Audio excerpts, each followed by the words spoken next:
What's going on? It's the Great White Stoke coming at you from the Great White North.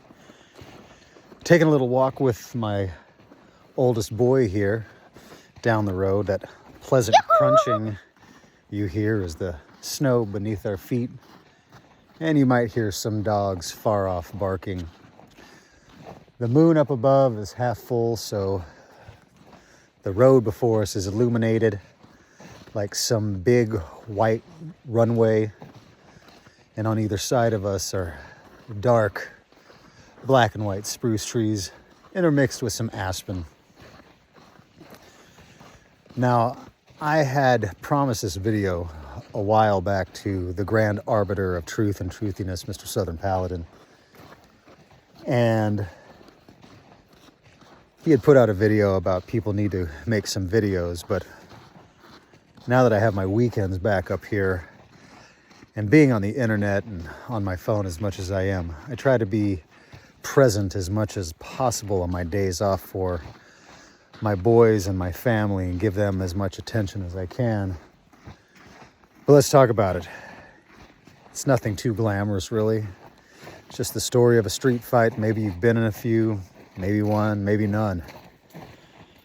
But this is, a couple stripes into my Brazilian jiu-jitsu career. And what do they say? You sweat in peacetime so you don't have to during the war.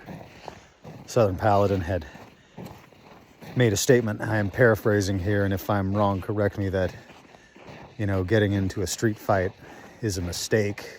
But there are some things that can't be avoided, so let's get down to it. The long and short of it is that I was at a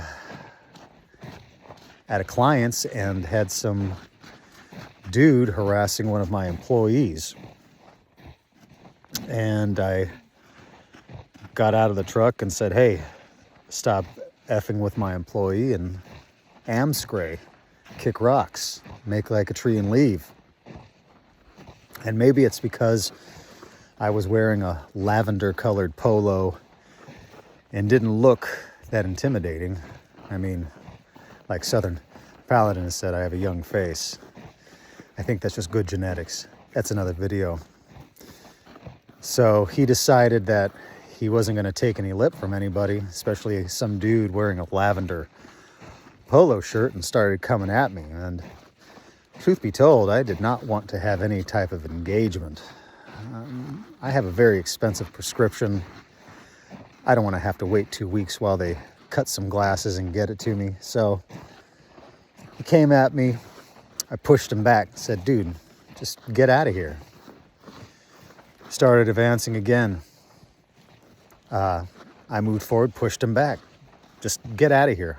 I don't want any problems. Came at me a third time. I pushed him back, and I thought to myself, man, this is getting a little serious. This guy is not taking, I don't want any problems. He's not taking that as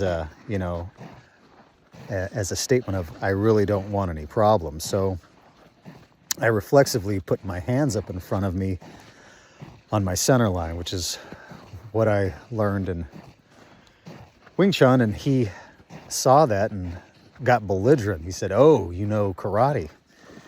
And so he started kind of backing me up into this wall and started coming around my flank. And I realized, whoa, I'm getting walked into a corner here. I'm not going to have a whole lot of avenues of escape.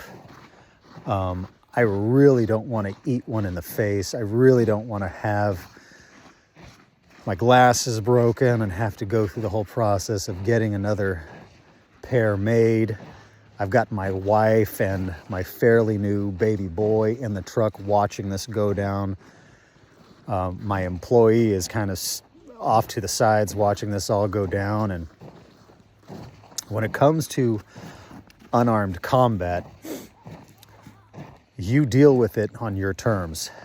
For instance, if you're going against a pugilist, you don't try to outbox a boxer. You brawl and grapple a boxer. You don't brawl with a brawler, you box a brawler And if you can't grapple, you better figure out something else, because if you don't have any ground fighting skills, chances are you just ain't got any horsepower in the tank. That's just from my experience and having to roll with firefighters, prison guards, military men, high-level Brazilian jiu-jitsuka, yada, yada, yada.